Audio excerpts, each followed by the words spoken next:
کیا پرانی کتابوں میں درج اولیاء اللہ کی تمام کرامات ہی جھوٹی ہیں؟ مثلا حضرت معین الدین چشتی اور حضرت علی حجویری سے متعلق جو واقعات زبان زد ہیں اور عام طور پر بولے جاتے ہیں پڑھے جاتے ہیں، وہ صرف قصے کہانیاں ہیں یا کوئی حقیقت بھی ہے؟ آخر کیا وجہ ہے کہ صحابہ کرام رضی اللہ تعالیٰ عنہ سے متعلق ایسی کرامات کا کوئی ذکر احادیث کی بکس میں نہیں ملتا ہے؟ یہ تو آپ ان سے پوچھیں نا، دیکھیں نا یہ آخری حصہ جو ہے کتنا پیارا ہے کہ صحابہ کرام نے تو نگاہ مار کے جناب وہ ڈوبیا بیڑا نہیں تاریا۔ میں نے آپ کو اکثر بتایا کہ حضرت معاویہ رضی اللہ تعالیٰ عنہ گورنر شام تھے نا، حضرت عمر فاروق کے زمانے میں رضی اللہ تعالیٰ عنہ ایک چھوٹے سے حصے میں تھے، حضرت عثمان نے ان کو بڑے ایریے پہ کیا، تو حضرت عمر کو انہوں نے خط لکھ کے نا بیری بیڑا بنانے کی اجازت مانگی۔ تو حضرت عمر نے مشورہ کیا تو بتایا گیا کہ سر اس زمانے میں لائف بوٹس تو نہیں ہوتی تھی کہ یہ جب بیری بیڑا ڈوبے گا نا تو ایک بھی نہیں بچے گا۔ تو حضرت عمر نے سمندری جہاز سے روک دیا کہ میں مسلمانوں کی لائف سٹیک پہ نہیں لگا سکتا۔ ان کو چاہیے تھا ایک بزرگ بھرتی کر لیتے جو مسلح ڈال ڈال کے سمندروں پہ نمازیں پڑھتے ہیں، ٹھیک ہے، بسم اللہ پڑھ کے دریا کراس کر جاتے ہیں۔ حضرت عمر کو تو پتہ نہیں تھا کہ ایسا بھی ہوتا ہے۔ آپ نے اکثر سنا نا جی وہ فجر پڑھتے سن جی مکہ شریف، زور پڑھتے سن مدینہ شریف، تے مغرب عشاء جا کے نا پتہ نہیں جمع تو نہیں کرتے ہونے، جا کے پڑھتے سن اے بیت المقدس، پھر فجر اتھے پڑھتے سن۔ ہم یہ پوچھتے ہیں صحابہ کو تو یہ بات پتہ نہیں تھی۔ صحیح۔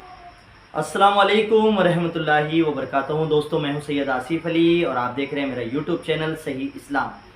آج ہم انجینئر محمد علی مرزا، جس کے لاکھوں کروڑوں فالوور ہیں پوری دنیا میں، اس کا لیکچر جو ہے اسلامی لیکچر لوگ سنتے ہیں، تو آج ہم اس کی غلطیاں پکڑیں گے اور اس کی غلطیوں کا پوسٹ مارٹم کریں گے، انجینئرنگ کریں گے، ٹھیک ہے۔ یہ لان تان کرتا ہے ولیوں پر، ان کی شان میں گستاخیاں کرتا ہے اور اپنے آپ کو بہت بڑا تیس مارخہ سمجھتا ہے، ٹھیک ہے۔ اس کو توبہ کی ضرورت ہے۔ ویڈیو پورا دیکھیں، اسکیپ نہ کریں، اور اچھا لگے تو چینل کو سبسکرائب کریں اور ویڈیو کو زیادہ سے زیادہ شیئر کریں، تاکہ امت جو گمراہ ہو رہی ہے وہ ہمارے اوپر واجب ہے کہ ہمارے پاس اگر سچا اور اچھا علم ہے ہم دوسرے تک پہنچائیں، امت کو گمراہی سے روکیں، کیونکہ اللہ تبارک و تعالیٰ قرآن کریم میں فرماتا ہے، حدیث مبارکہ اور قرآن کے ذریعے اللہ تبارک و تعالیٰ فرماتا ہے کہ میرے ولی کے خلاف میں، اپوزٹ میں برائی بیان کرنے کے لیے اگر کسی نے اوف بھی کہا، اوف یعنی تم منہ بھی مت کھولو، الف بھی نہیں بول سکتے تم، اگر تم نے اوف بھی کیا تو گویا تم نے مجھ سے جنگ کا اعلان کر دیا۔ جس نے ولی کے خلاف میں اوف بھی کیا اس نے اللہ تبارک و تعالیٰ سے جنگ کا اعلان کر دیا۔ اگر اس نے جنگ کا اعلان کر دیا تو بتائیے میرے بھائیوں، کیا وہ ایمان میں رہا؟ نہیں رہا۔ اب ہم ٹاپک پر آتے ہیں کہ اس نے کیا گستاخیاں کی ہیں۔ میں ویسے ویڈیو بتاؤں گا بھی کہ گستاخیاں کیا کی ہیں، اور آگے دیکھتے ہیں ہم، ٹھیک ہے۔ سب سے پہلے اس سے کسی نے یہ سوال کیا کہ کیوں ایسا ہے، کیا ولیوں کی کرامت سچی ہوتی ہے؟ پھر اگر ولیوں کی کرامت سچی ہے تو پھر صحابہ کے زمانے میں کرامات کیوں نہیں ملتی؟ صحابہ نے کرامات کیوں نہیں کی؟ ان سے بڑھ کر ولیوں کی کرامتیں کیوں نظر آتی ہے؟ ٹھیک ہے، تو میرے بھائی، میرے خیال سے آپ قرآن یا حدیث اچھی سے پڑھ لیتے، اسٹڈی کر لیتے، تو آج یہ دین اتنے برے دین نہیں آتے۔ تمہارے فالوور بہت ہیں میں مانتا ہوں، لیکن یہ حقانیت کی دلیل نہیں ہے کہ تم حق پر ہو، تمہارے فالوور زیادہ ہے تو۔ یاد ہے نا آپ کو کربلا کا منظر؟ کربلا میں صرف 72 ہی تھے اور سامنے کتنے تھے؟ زیادہ تعداد کبھی کبھی حق پر دلیل نہیں دیتی ہے کہ حق ہے وہ جس کو زیادہ لوگ مانتے ہیں، ٹھیک ہے۔ ٹھیک اسی طرح جس طرح آج عیسائی دھرم کو ماننے والے پوری دنیا میں سب سے زیادہ ہے، تو کیا وہ حق دھرم ہے؟ وہ سچا دھرم ہے؟ عیسائی حق پر ہے؟ ایسے نہیں ہوتا ہے، ٹھیک ہے۔ اگلی بات میں کرنے لگا ہوں کہ کسی نے ان سے سوال کیا تھا کہ صحابہ سے زیادہ بڑھ کر کرامتیں اولیاء کرام میں کیوں آنے لگی ہے، صحابہ نے کیوں نہیں کی؟ اس پر بتانے کی کوشش کرتا ہوں۔ صحابہ سے زیادہ ولیوں کے زمانے میں کرامات ہوئی، تو صحابہ کو کیوں یہ پتہ نہیں تھا کیا یہ کرامتیں سچی ہے؟ اگر سچی ہے تو ولی بھی کرنا چاہیے، صحابہ نے بھی کرنا چاہیے تھا۔ یہ سوال ٹھیک اسی طرح مورخ سوال ہے جس طرح میں بتا رہا ہوں۔ اگر اس طرح دماغ ہم چلائیں، عقل چلائیں، یہاں پر عشق چلتا ہے بھائی، اسلام میں عقل نہیں چلتی ہے۔ اگر اسی طرح ہم عقل چلائیں تو آپ محمد صلی اللہ علیہ وسلم پر بھی اعتراض کر دو گے کیا؟ کہ سلیمان علیہ السلام ایک جھٹکے میں اس کونے سے اس کونے تخت پر اڑ کر جاتے تھے، تو وہ تو محمد صلی اللہ علیہ وسلم تو انہوں نے ایسا اڑ کر جانا ادھر سے ادھر کیا نہیں، تو پھر سلیمان علیہ السلام بہتر نبی ہوئے آپ کے حساب سے، ٹھیک ہے نا؟ کیونکہ جو بہتر کر رہا ہے تو وہ بہتر ہونا چاہیے آپ کی نظر میں۔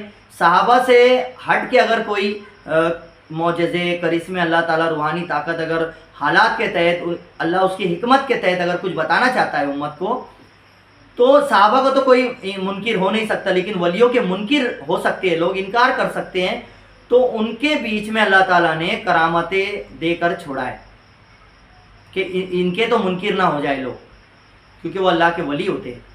اگر اسی طرح سوچ رکھے کہ صحابہ نے کیوں نہیں کیا، ولی کیسے کر رہے، پھر تو صحابہ افضل تھے، تو یہ سوال وہاں لے کر جاتا ہے کہ سلیمان علیہ السلام تخت پر اڑتے تھے اور تمام دنیا کی مخلوق جو ہے بہت ساری باتیں ہیں، آپ مجھ سے گستاخی نہ ہو جائے، تو وہ تخت پر اڑتے تھے۔ محمد صلی اللہ علیہ وسلم تو کبھی تخت پر اڑے نہیں، اس کونے سے اس کونے دنیا کے گئے نہیں، تو اس کا کیا مطلب ہے؟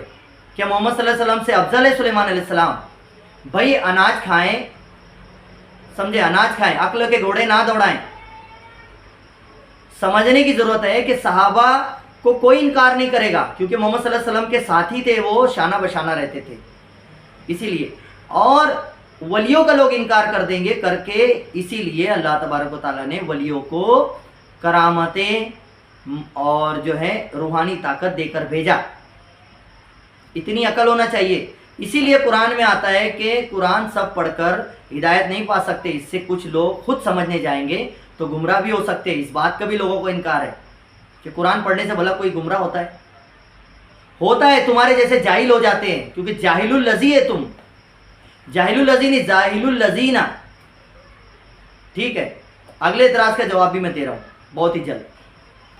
اب یہ انجینئر محمد علی مرزا یہ کہہ رہا ہے کہ جو ان کے بزرگ ہیں، مطلب سنی حنفی بریلویوں کے کراماتی بزرگ، یہ مسلح بچھا کر پانی پر، جیسے جنید بغدادی یا حسن بصری رحمۃ اللہ علیہ، ان کا معاملہ ملتا ہے کہ انہوں نے پانی پر مسلح بچھا کر نماز پڑھی۔ اب یہ کہہ رہا ہے کہ یہ غلط ہے، ایسا نہیں ہو سکتا، کیونکہ اگر ایسا ہوتا تو صحابہ بھی کر جاتے، ٹھیک ہے نا؟ لیکن کیا یہ علم صحابہ پاس نہیں تھا، روحانیت نہیں تھی، کیا ان کو پتہ نہیں تھا؟ ایسے بول رہا ہے، ٹھیک ہے؟ میں بتاتا ہوں بھائی، پانی میں تو کیا، ولی ہوا میں بھی مسلح بچھا کر نماز پڑھتا ہے، پڑھ سکتا ہے ہوا میں بھی، پانی پر پھر بھی ایک سپورٹ ملے گا، وہ ہوا میں مسلح بچھا کر پڑھ سکتا ہے، سمجھے؟ وہ کیسے، ہوا میں کیسے؟ کیونکہ سلیمان علیہ السلام کا جو ملکہ بلقیس کا جو واقعہ ہے قرآن کریم میں، سلیمان علیہ السلام کے زمانے میں، دور میں، کہ انہوں نے یہ ملکہ بلقیس کے تخت کے بارے میں کہا کہ کون ہے جو فوراً مجھ کو اس کا تخت لے کر آئے، یہاں پر کم سے کم سمے میں ملکہ بلقیس کا تخت میرے دربار میں چاہیے۔ جنوں سے کہا، وہاں کی مخلوقوں سے کہا، تو ایک جن اٹھا سلیمان علیہ السلام کے تخت ان کے محفل سے، اور وہ جن نے کہا کہ میں لے کر آؤں گا، اور مجلس یا محفل ختم ہونے سے پہلے لے کر آؤں گا۔ کتنی اچھی بات تھی کہ مجلس یا محفل آپ کی ختم ہوگی اور تب تک میں وہ تخت لے کر آؤں گا۔ جن نے اپنی رفتار بتا دی، لیکن انجینئر کے دماغ میں بھوسا بھرا ہوا پڑا ہے۔ آپ انجینئر بھائی، آپ اناج کھائیں، اور لوگوں سے میں گزارش کرتا ہوں چینل سبسکرائب ضرور کریں اور شیئر کریے ویڈیو کو ضرور، تاکہ ہمارا عقیدہ اور ہمارا ایمان بچے۔ یہ قرآن اور حدیث سے دور کر رہے ہیں ہمیں۔ تو سلیمان علیہ السلام کے زمانے میں انہوں نے جب کہا کہ وہ ملکہ بلقیس کا تخت مجھے فوراً چاہیے، جلد سے جلد، کم وقت میں، تو وہ جن اٹھا اور اپنی رفتار بتائی کہ میں مجلس ختم ہونے سے پہلے لے کر آؤں گا۔ تو سلیمان علیہ السلام نے یہ کہا کہ نہیں، اور بھی ذرا فاسٹ چاہیے مجھ کو، تھوڑا اور فاسٹ کوئی لا سکتا ہے؟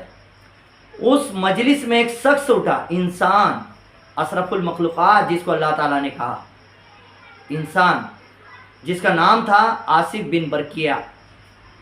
انہوں نے کہا کہ سرکار میں لا سکتا ہوں کم سے کم وقت میں، جن سے بھی کم وقت میں، انسان